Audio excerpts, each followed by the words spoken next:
Hola, muy buenas tardes. En esta sección le queremos decir y queremos abordar de qué es lo que nosotros vamos a tratar en esta exposición y de qué es lo que nosotros queremos darle a conocer a ustedes. Bueno, principalmente como una pequeña introducción al tema a desarrollar es que el carbón mineral constituye uno de los combustibles fósiles más relevantes a nivel global, siendo base de la generación eléctrica en numerosos países y un insumo esencial para la industria siderúrgica. Su estudio de la termodinámica permite comprender no solo su potencial energético, sino también las limitaciones fundamentales en su aprovechamiento. Este documento presenta un análisis estructurado en 4 bloques, cada uno diseñado para que las exposiciones duren 5 minutos, cubriendo desde la determinación del poder calorífico, que es la fundamentación como de la termodinámica, el balance energético de extracción, la logística y la calidad de combustibles y la generación de potencia. Entonces, nosotros queremos abordar pues, estos temas, relacionándolos también pues, con las restricciones impuestas de la segunda ley. Hola, muy buenas tardes. Mi nombre es Angélica Llanera Cruz y les voy a hablar un poco sobre la termodinámica relacionada con el poder calorífico. Principalmente, el análisis de termodinámica del carbón mineral comienza con la determinación precisa de su poder calorífico, siguiendo la norma ISO de 1928 a 2020, que establece el procedimiento mediante el calorímetro de bomba. Este equipo opera a volumen constante dentro de una cámara sellada, presurizada con oxígeno a 30 bar. Bajo estas condiciones, el calor liberado por la combustión completa de la muestra se mide a través del incremento de la temperatura en el agua circundante. Y según la primera ley de la termodinámica para el sistema cerrado, este calor corresponde al cambio de la energía interna, que es el delta U, del sistema, ya que al ser volumen constante, el trabajo de expansión es nulo. Entonces sería Q sub V igual a delta U. Y ya tenemos acá la ecuación fundamental, que sería el calor transferido a volumen constante, que es el Q sub V, es igual a la masa por el calor específico, por la variación de temperatura, que es el delta T, o lo que es igual a la variación de la energía interna, como lo estamos viendo en pantalla ahorita.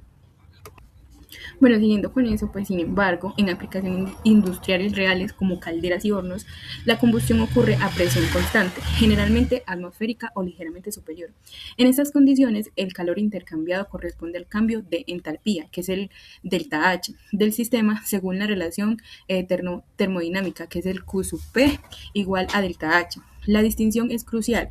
El poder calorífico superior, que es el PCS, mediado en laboratorio, considerado toda el agua de la combustión como líquida, mientras que en la práctica industrial el agua sale como vapor con los gases de escape, por lo que el poder calorífico inferior, el PCI, que excluye el calor latente del vaporizador, o sea, de la vaporización, es el vapor operativo para los cálculos de eficiencia térmica. Bueno, la relación entre ambas viene dada por PCI es igual a PCS menos masa por H2O por HFG, donde la masa y el H2O es la masa de agua formada por kilogramos de combustible y el HFG es el calor latente de vaporización, aproximadamente 2.260 kilojoules sobre kilogramos. Para carbones bitumiosos típicos, la diferencia de PCS y PCI oscila entre el 5% y el 10%, un factor nada despreciable en balances energéticos industriales. Los equipos modernos como el calorímetro PARR 6400 alcanzan precisamente presiones de 0.1% utilizando sensores PT1000 y patrones de ácido benzoico para calibración. El procedimiento incluye correcciones por formación de ácido nítrico y sulfúrico durante la combustión, que se determina mediante titulación posterior. La reproducibilidad exigida por norma es de más o menos 0.2% en PCS, garantizando la fiabilidad de las transacciones comerciales y el diseño de procesos. Siguiendo con esto, desde la perspectiva de la primera ley aplicada a volúmenes de control, las ecuaciones generales para el sistema abiertos en estado estacionario serían el flujo de calor menos el flujo de trabajo es igual a flujo de másico, multiplicado por la suma de las variaciones en entalpía, más la variación de energía cinética, más la variación de energía potencial. Se simplifica en calderas industriales, considerando que las variaciones de energía cinética y potencial son despreciables y que el trabajo de eje es nulo, resultando que el calor absorbido por el agua de alimentación es igual al incremento de entalpía de flujo de trabajo. Este principio fundamental conecta la calidad del combustible con la generación de vapor. Bueno, el siguiente tema es la tasa de retorno energético. ¿Qué es la tasa de retorno energético? Esa mide cuánta energía se obtiene en comparación con la energía que se invierte para extraerla. Como vemos acá, en la fórmula, la tasa de retorno energético es igual a la energía obtenida sobre la energía invertida. En consiguiente, si la tasa de retorno energético es mayor que 1, hay energía neta disponible. ¿Qué quiere decir esto? Que la fuente energética es viable. Si la tasa de retorno energético es igual a 1, casi toda la energía extraída se usa en el proceso mismo. Ya para terminar, si la tasa de retorno energético es menor que 1, no hay ganancia energética. ¿Qué quiere decir esta? Que es inviable termodinámicamente. Como vemos acá hay una tendencia histórica del carbón. Esta ha tenido un declive en el transcurso de los últimos 70 años de un 78 y un 91%. En 1950, este era, pues tenía una rentabilidad energética súper alta de un 80% y a partir de 1970 esta ha ido disminuyendo gradualmente. ¿Por qué disminuyó esta? Nos preguntamos. Esta pues disminuyó por el agotamiento de depósitos superficiales, explotación de ventas más profundas, mayor consumo de diésel y electricidad. Eh, Hay una energía neta disponible realmente útil para la sociedad, la cual es, como lo vemos acá en su fórmula, energía neta igual a energía obtenida menos energía invertida. También puede expresarse como energía neta es igual a a la energía invertida sobre, abrimos paréntesis, tasa de retorno energético menos 1. Cuando la tasa de retorno energético disminuye y se acerca a 1, la energía tiende a ser a 0. Por otro lado, esta tiene un impacto ambiental del proceso extractivo.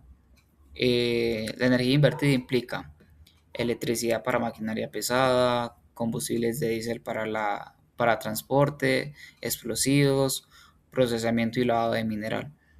Según la ONU, en medio ambiente, el sector extractivo es responsable del 53% de las emisiones globales del carbono, considerado solo la extracción y el procesamiento de materia prima. El impacto ambiental comienza antes de la combustión del carbón, es decir, el daño no ocurre solo cuando se quema, sino que desde que se extrae.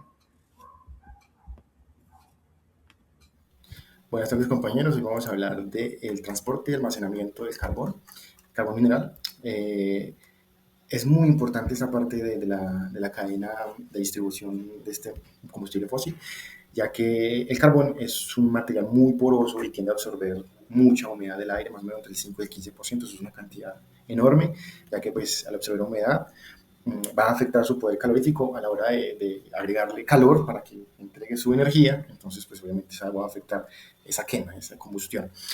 Para eliminar el agua, bueno, eso también depende del material del que esté compuesto el carbón, hay varios tipos de carbón y pues cada uno tiene su porosidad. Entonces, los procesos para eliminar ese agua contenida en el carbón pasan por dos fases importantes, el calentamiento sensible y el calentamiento latente. Primero se extiende el carbón pues, en unos ambientes donde la temperatura puede elevarse a más de 100 grados para que el agua llegue al punto de ebullición. Este proceso también depende de en qué altitud se haga, pues si se hace a nivel del mar o más arriba. Obviamente pues sabemos que entre más alto el agua puede ebullir, puede comenzar a su punto de ebullición, temperaturas más bajas.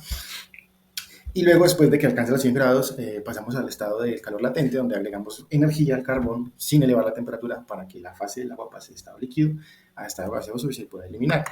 El carbón que no es sometido a este tipo de fases, a este tipo de tratamientos, va a presentar tres principales problemas, que es la disminución de la temperatura de la llama, ya que el agua contenida en el carbón actúa como una esponja, ¿sí? Absorbe el calor latente de la llama y dificulta la transferencia de calor por radiación del carbón pues, al ambiente. Riesgos de condensación y corrosión, ya que el agua va a evaporarse cuando se quema el carbón, puede mezclarse con sulfuros contenidos en este material y corroer, oxidar pues, cualquier metal con el que se entre en contacto. Y la molienda, obviamente el carbón no sale en los pedacitos que conocemos, salen turroños grandes, en los cuales tienen que molerse para que quede un material homogéneo. Cuando el carbón está húmedo se forma una masa y que esto no se puede comercializar y pues obviamente se pierde esa parte de la producción. Entonces pues es muy importante que el carbón se pueda someter a este tipo de tratamientos para que eliminemos cualquier dificultad que se pueda presentar a la hora de realizar la combustión. Bueno, ahora vamos a hablar de la eficiencia. Aquí aclaro que hay varios términos que vamos a aprender cómo se calculan en el transcurso de las clases con el profesor. Esto se hace con el uso de las tablas termodinámicas, pero me pareció muy interesante el uso pues, de lo que estamos aprendiendo en la práctica, ¿sí? En este caso pues en la minería y en el tema de cómo nosotros como ingenieros pudiéramos influir para que este tipo de cosas no ocurran y poder salvaguardar la mercancía. Aquí vamos a utilizar la fórmula de penalización con un ejemplo de 10% de humedad en el aire, o sea, más o menos 100 kilogramos de agua contenida a una temperatura ambiente de 25 grados. Este término de H sub FG, que es el calor latente de evaporación del agua a 100 grados Celsius, lo calculamos en 2260, eso se hace pues con la temperatura y la masa del agua. Y el CP, que es el calor específico del agua, que también se calcula con las tablas termodinámicas, lo tomamos con un valor de 4.18. ¿Listo? Si reemplazamos los datos en la fórmula, obtenemos que para 100 kilogramos de agua contenida en esa tonelada de carbón, estamos perdiendo un poder calorífico de 257.350 kilojoules. Esto para una carga de una tonelada pues no representa mucho, más o menos sería como el 2%, pero hay que tener en cuenta que si el carbón es de menor calidad, ese porcentaje va a aumentar y obviamente las pérdidas ya serían ahí sí ya considerables, entonces esto depende también mucho del tipo de carbón que estemos extrayendo. Listo muchachos, entonces vamos a hablar de los costos y control de calidad para que estas cosas pues de la humedad no afecten el rendimiento del carbón, obviamente esto no disminuye su precio. Un carbón de buena calidad, una carga de carbón mineral está costando alrededor de $116 al momento de la realización de este video. Y pues no es para nadie un secreto que la mayoría de la economía de la zona norte del país se mueve gracias a la mina El Cerrejón. Entonces esto representa muchos ingresos económicos para esa comunidad. Y obviamente pues los factores que afectan el precio, como lo hemos estado analizando, es la humedad. Obviamente entre menor humedad, mayor es el precio, entre menores cenizas, mayor calidad, que es ahí el tipo pues en la molienda que es como se hace, la mayor densidad energética. Esto también depende muchísimo del material pues, del que se componga el carbón, el carbón mineral, el carbón vegetal, y obviamente que no tenga penalizaciones termodinámicas, así como la que estuvimos analizando ahorita. ¿Qué estrategias de mitigación utiliza la industria para que esto no suceda, para que la humedad no afecte tanto el rendimiento del poder calorífico del carbón? Primero que todo, que los almacenes no sean a cielo abierto, que sean con cubiertas, que estén pues, diseñados para que la humedad no entre en ellos, que sea un ambiente totalmente seco.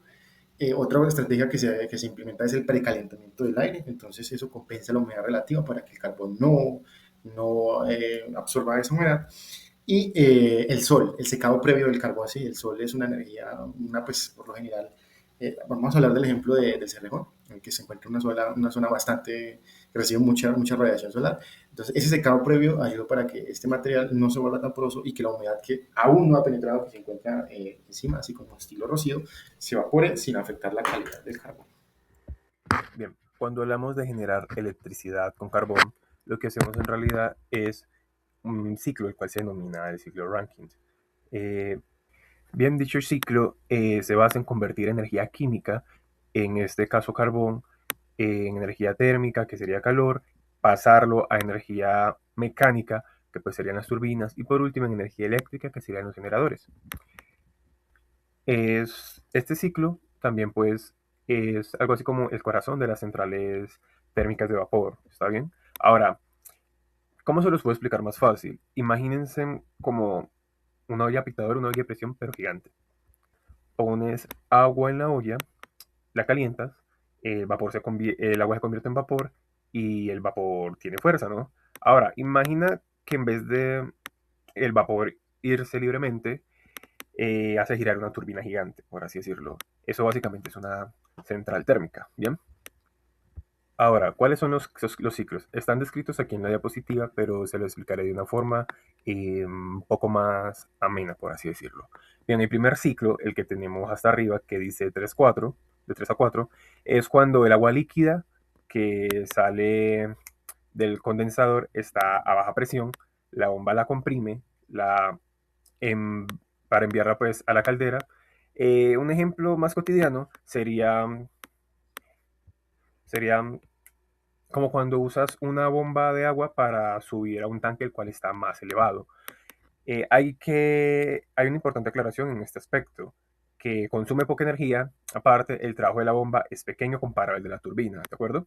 Y el segundo, que sería el de la caldera, aquí ocurre pues la transformación del carbón, la magia por así decirlo. Se quema el carbón, el calor se convierte en agua de vapor, el vapor se sobrecalienta. El ejemplo sería como hervirlo en la olla a presión, pero unas temperaturas mucho más extremas, como 500, 600. Aquí pues entra el calor como tal. Ya en la tercera tenemos que sería ya la turbina, el vapor entra a alta presión y temperatura, se expande y hace girar la turbina. ¿Ya? Eh, es cuando hacen girar las aspas en un molino, el molino que siempre hemos visto en televisión y entre otras cosas. Aquí es donde se produce el trabajo útil, que tenemos la fórmula aquí, que sería que el trabajo de la turbina es igual a H1 menos H2.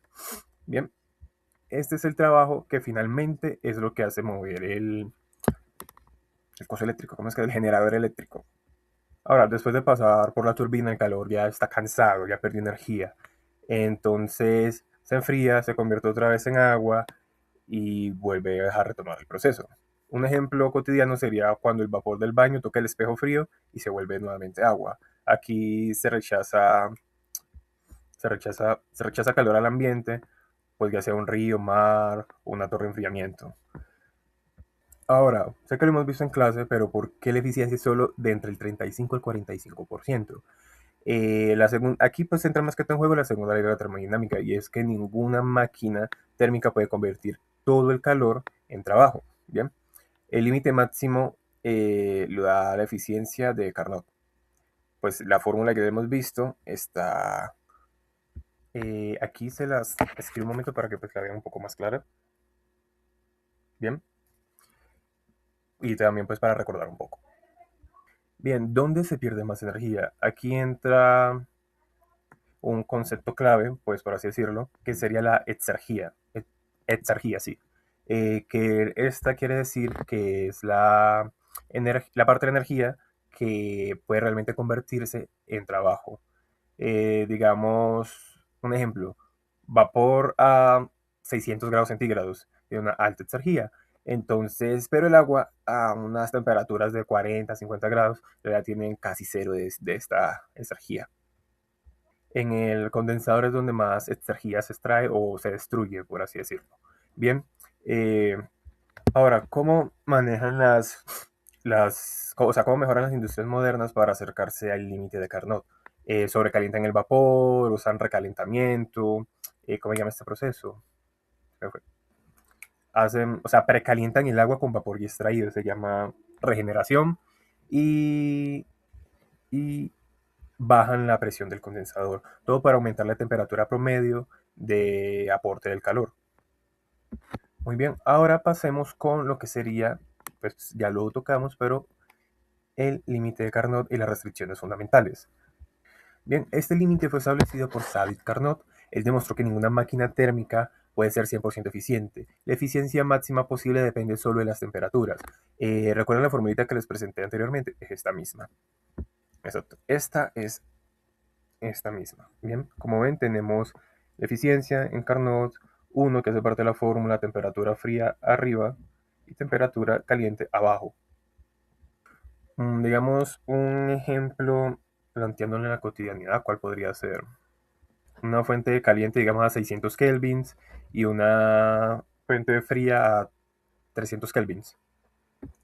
Ya, estos, al realizar la operación, sustituyendo en la fórmula, tendremos un resultado de 0,5, o sea, un 50%. Eso significa que aunque la planta sea perfecta, jamás podrá superar el 50%. Es por esto que anteriormente les comenté aquellos procesos que realizan las grandes pues, empresas de energía para agilizar el proceso. ¿Qué podemos sacar de conclusión? Que pues mientras existan diferencias de temperaturas, siempre habrá calor que debe rechazarse. Ahora también tiene que ver con principios de termodinámica, los cuales dicen que la energía útil siempre tiende a degradarse. Esto significa que el calor no fluye solo de frío a caliente, no se puede convertir todo el calor en trabajo, no siempre hay generación entrópica, es decir, irreversible. Son conceptos que pese a que ya hemos visto en clase, no los habíamos tenido pues tan asimilados, ¿de acuerdo? Bien, ahora pasemos con lo que serían las optimizaciones del ciclo Rankine. Bien, pues con todo esto, ¿cómo podríamos mejorar dicho ciclo? El modelo basa el ciclo Rankine, pero, o sea, es básico, ¿no? Pero se podría optimizar. ¿Cómo? Sobrecalentamiento, regeneración, reducción de presión en el condensador, como me los mencioné anteriormente. O sea, el límite de Carnot establece que la eficiencia depende únicamente de las temperaturas de operación debido a la segunda ley. Siempre existirán irreversibilidades que impidan alcanzar ese límite. Sin embargo, mediante sobrecalentamiento, recalentamiento, regeneración, todo este ciclo puede optimizarse y acercarse al máximo teórico. No es algo perfecto, pero sí es una solución óptima para el desarrollo de estas actividades. Bien, ahora quisiera hablarles un poco de lo que son las restricciones fundamentales y la segunda ley de la termodinámica junto con lo de la ley de Sadic-Carnot. La segunda ley de la termodinámica dice que dice que siempre la energía tiende a degradarse. Eso significa que el calor no fluye solo de frío a caliente, o sea, no en una única dirección, no se puede convertir todo el calor en trabajo y siempre hay regeneración entrópica, es decir, irreversibilidades. Bien, un ejemplo muy sencillo, cuando hacen, no sé, una motocicleta, un carro, una moto, al momento de generar el freno, digamos, se genera energía por la fricción que se convierte en calor, pero ese calor no lo puedes aprovechar nuevamente, se pierde en el ambiente. Ahora, ¿cuál es el límite de esa de Carnot? Esta persona demostró que ninguna máquina térmica puede ser 100% eficiente. La eficiencia máxima posible depende solo de la temperatura. Pues esta fórmula que ya hemos visto en clase, que es la eficiencia Carnot, pues se utiliza para pues sacar la representación, o más bien la identificación de la eficiencia en estas máquinas. Un ejemplo muy claro, digamos que una fuente, o sea, tenemos una temperatura de 600 kelvins y otra de 300 kelvins, por así decirlo. Entonces, digamos, la 300 iría arriba, claro está, por ser la fría, en comparación a la 600, que sería la caliente. Esto, pues, realizando la operación, nos da un resultado de 0,5, es decir, del 50%. Ese es el límite de Sadic-Carnot, lo que significa que pues ninguna planta, ninguna máquina, por muy eficiente que sea, va a superar el 50% debido a la diferencia de temperaturas. Lo que nos quiere decir en simples palabras que mientras exista diferencia de temperatura, siempre habrá calor el cual se desecha. Lo que nosotros como humanos, como ingenieros, más bien podemos realizar es, digamos, procesos que nos acerquen un poco más a ese límite para pues así sacar el mayor provecho posible. Muy bien, ahora pues habiendo tocado el tema, ¿qué podemos hacer como ingenieros para acercarnos a ese límite de Sadic-Carnot? El modelo base del ciclo Rankine en realidad es algo, por así decirlo, circular, ¿de acuerdo? Pero digamos en este proceso se pueden realizar varias mejoras a lo que sería el ciclo. Primero que todo tenemos lo del sobrecalentamiento, el cual se basa, es algo muy básico, en aumentar lo más que se pueda la temperatura del vapor de agua. ¿Esto por qué razón? Simplemente es más eficiente, digámoslo así, en un ejemplo cotidiano, hervir agua a 600 grados que a 400. En este ejemplo, pues digamos, ya aplicado a las turbinas, el agua saldría con mayor energía, lo cual aumenta la extracción de la energía utilizada a la turbina. Luego tenemos el recalentamiento. En esta parte lo que se realiza es regresar parte del vapor a la caldera y se vuelve a calentar. Y es nuevamente enviado a la turbina. ¿Qué ventajas tiene? Pues, genera más trabajo y en la, menor humedad al final del proceso. Esto quiere decir que a la larga también protege la turbina. Ahora, la regeneración lo que nos dice es que se extrae eh, vapor de la turbina para precalentarla. El agua, en la parte cuando el agua funciona como alimentación. Es básicamente usan el vapor de agua que ya tienen para calentar el agua y así pues gastan menos energía. ¿Esto qué traduce? Claramente una mayor eficiencia, pero también, siguiendo el ejemplo del carbón, un menor consumo del carbón. Hay una cuarta que es disminuir la presión en el condensador, pero ¿qué pasa? O sea, si baja la temperatura del foco frío, aumenta la eficiencia. Pero hay que tener cuidado en este aspecto, ya que pues dependemos del ambiente, ya sea el río o el clima. ¿Bien? Bueno, muchachos, ahorita vamos a hablar del flujo completo de la extracción a la generación de la energía que se pierde en el proceso de llevar el carbón de la mina a la generadora, al fogón de leña, al fogoncito para las arepas. Listo, vamos a hablar en términos energéticos de las pérdidas que se tienen al extraer este combustible fósil. En la extracción vemos que tenemos un porcentaje de pérdida del 5 al 15% gracias a la energía invertida para extraer este recurso. En la logística, de lo que estamos hablando ahorita, en términos de la penalización de la termodinámica, la humedad puede quitarnos un 3 a 5% de energía calorífica, ya que pues, si no se hace bien el proceso o si el carbón es de mala calidad, esto nos va a penalizar demasiado. En la generación, como la colega, tenemos más o menos una pérdida grandísima del 55 al 65% por el tema del límite de Carnot, como ya he explicado, y esto se nos traduce a un 30 a 35% de energía aprovechada. Es un porcentaje bastante bajo en lo que se refiere a la industria pues, que arrastra este combustible fósil. Obviamente las pérdidas son acumulativas, la eficiencia es un poco baja, está por debajo del 50%, y pues en ese caso podríamos tener alternativas de generación de energía, de las cuales mi compañero va a referirse, pero pues esas limitaciones son inherentes y fundamentales, ¿sí? No son por tecnología, es inherente al combustible fósil, más sin embargo por la practicidad y lo barato que es este combustible, compensa una cosa con la otra, entonces pues más o menos ahí estamos hablando de un 35% de eficiencia energética que tiene este combustible fósil.